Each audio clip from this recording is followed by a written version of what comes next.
आता पाहूया राजकीय विश्वात काय सुरू आहे त्या संदर्भातल्या टॉप 9 बातम्या।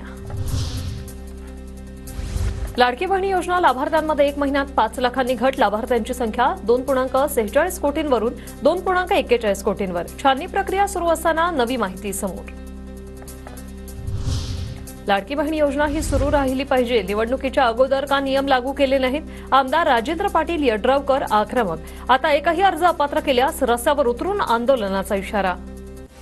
फॉर्म भरून घेतले त्याच वेळा त्याची छाननी करून मग पैसे त्याच्याकडे त्या खात्यावर जमा करायला होते। निवडणूक होती म्हणून आपण पैसे जमा केले, त्यांना लाभापासून जर वंचित ठेवायला आलो तर हे चित्र काय बरोबर होणार नाही। निश्चितपणे ह्याच्या विरोधात आम्हाला आवाज उठवावा लागेल।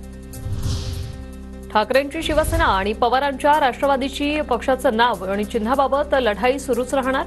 पक्ष चिन्हाबाबत कोर्टानं अंतिम निर्णय देण्याबाबत दोन्ही पक्ष मागणी करणार, सूत्रांची माहिती।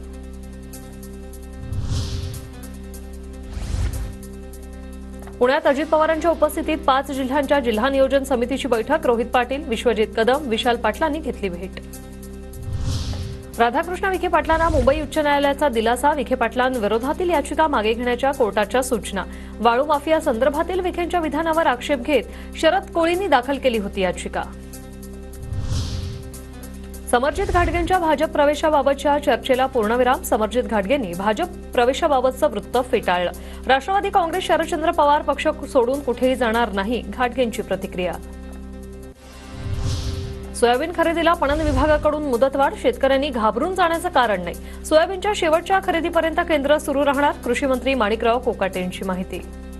पण त्याला आता पणन विभागाने त्याला मुदतवाढ दिलेली आहे, त्यामुळे शेतकऱ्यांनी घाबरून जाण्याचं कारण नाही।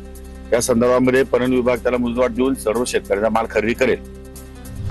कलेक्टर केबिनमध्ये मला वाल्मिक कराडनं पती आणि पोलिसांसमोर बेदम मारहाण केली होती, करुणा मुंडेचा आरोप।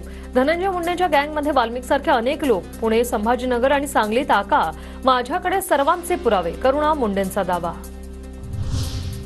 अकोल्यातील संत गाडगेबाबा बेघर निवारा केंद्रात अमोल मिटकरींचं स्टिंग ऑपरेशन।